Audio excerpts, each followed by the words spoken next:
So I'm starting with the second topic in mathematics of finance, that is bonds. Present value of the bond is 100. Redeemable value is 110. Okay.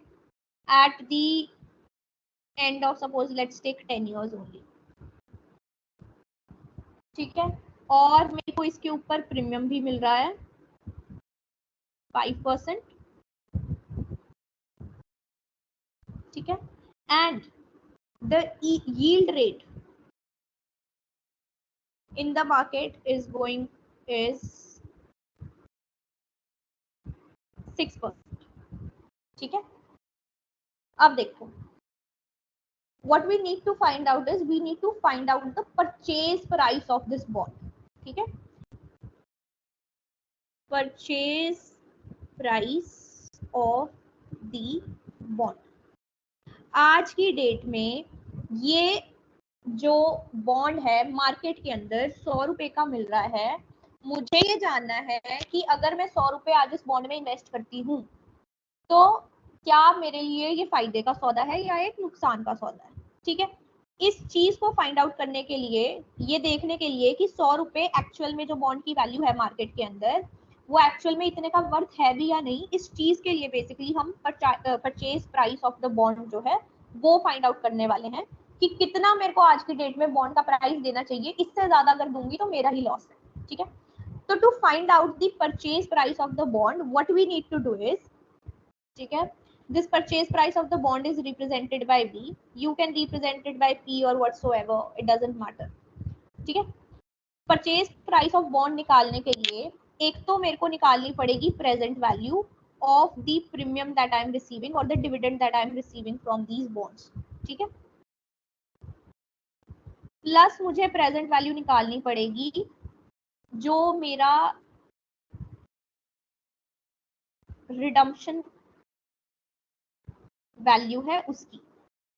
ठीक है, मेरे को निकालना है कि ये जो डिविडेंड्स या ये जो प्रीमियम है मेरे को आने वाले 10 सालों में मिलने वाला है, इसकी आज की डेट में प्रेजेंट वैल्यू क्या है, और दूसरा जो मेरे को 10 साल के बाद 110 रुपए मिलेंगे जब ये रिडीम हो जाएगा बॉन्ड, उसकी प्रेजेंट वैल्यू क्या है.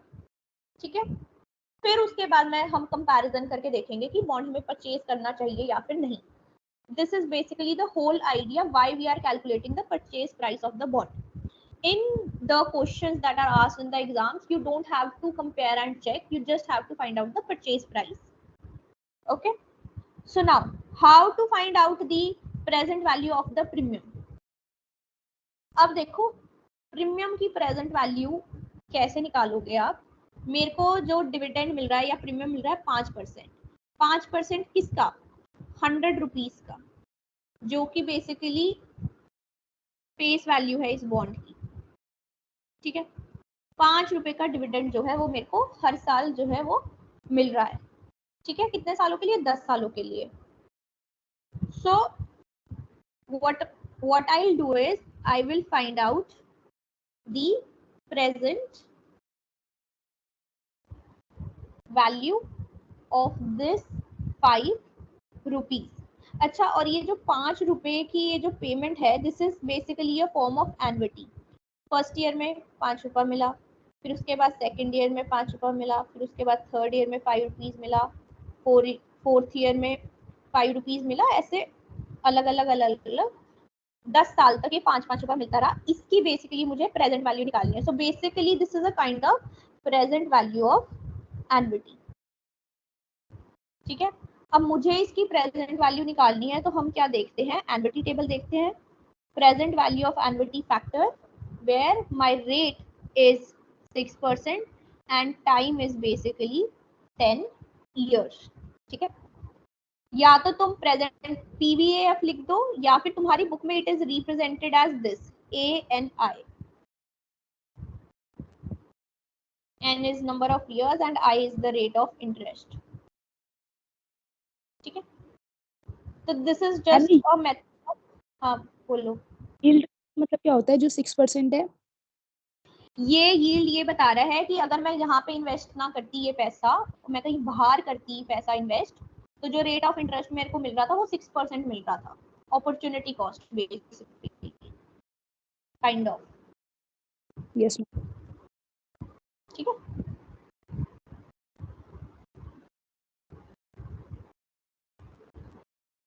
तो या तो आप पीवीएफ करके ऐसे रिप्रेजेंट कर दो या फिर एएनआई लिख के ऐसे रिप्रेजेंट कर दो, तुम्हारी बुक में ऐसे एएनआई से रिप्रेजेंटेड है।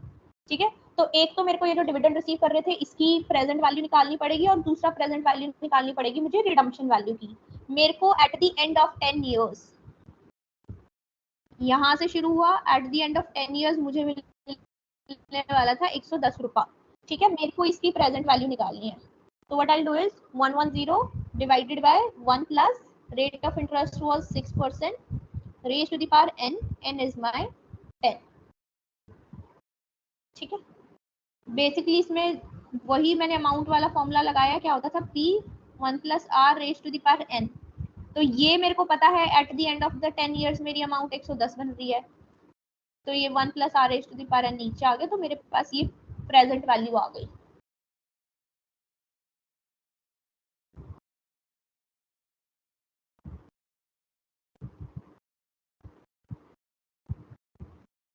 Now simply what you will do is simply just solve it। अब सॉल्व कैसे करोगे, ये जो तुम्हारी वैल्यू आएगी इस पर्टिकुलर चीज की, ये आपको अगेन अब फिर से आपको एन्युटी टेबल चेक करना पड़ेगा। ठीक है, एन्युटी टेबल में जाओगे, ईयर है 10th और रेट ऑफ इंटरेस्ट है 6%। तो you will go to the annuity table, all these tables will be given to you in your exam। ये देखो, ये प्रेजेंट वैल्यू ऑफ एन्युटी की टेबल है, हमारा ईयर है 10, हमारा रेट ऑफ इंटरेस्ट है 6%। This is my value to that particular A10 0.06 7.3600। ठीक है, अब ये वैल्यू यहाँ पे लिख लो 7.3600 प्लस ये वाली जो चीज है इसको सॉल्व अप कर लो। ये भी मैं यहाँ पर तो टेबल से ही देख रही हूँ, ये जो पर्टिकुलर चीज है इसकी भी वैल्यू आप टेबल से देख सकते हो। ये है एन्युटी टेबल्स, वो है कंपाउंड इंटरेस्ट की टेबल्स।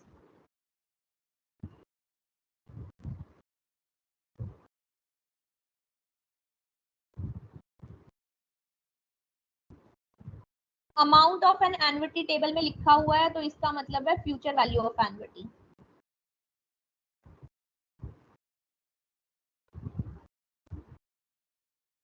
अब ये देखो present value at compound interest, और देखो इसने ये भी रिप्रेजेंट कर रखा है कि ये क्या दिखाता है।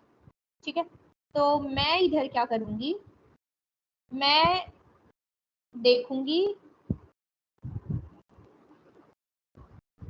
1 plus 0.06 raised to the power minus 10।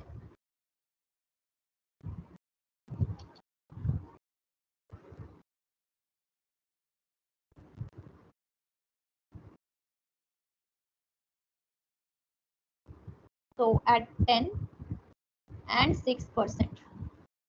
ये देखो यहाँ इसने फॉर्मूला भी लिखा हुआ है, present value of compound interest 0.5583। आप चाहो तो कैलकुलेटर से भी सॉल्व कर सकते हो ये वाली चीज। ठीक है, if you want you can solve it using the calculator, otherwise you can also make use of the tables.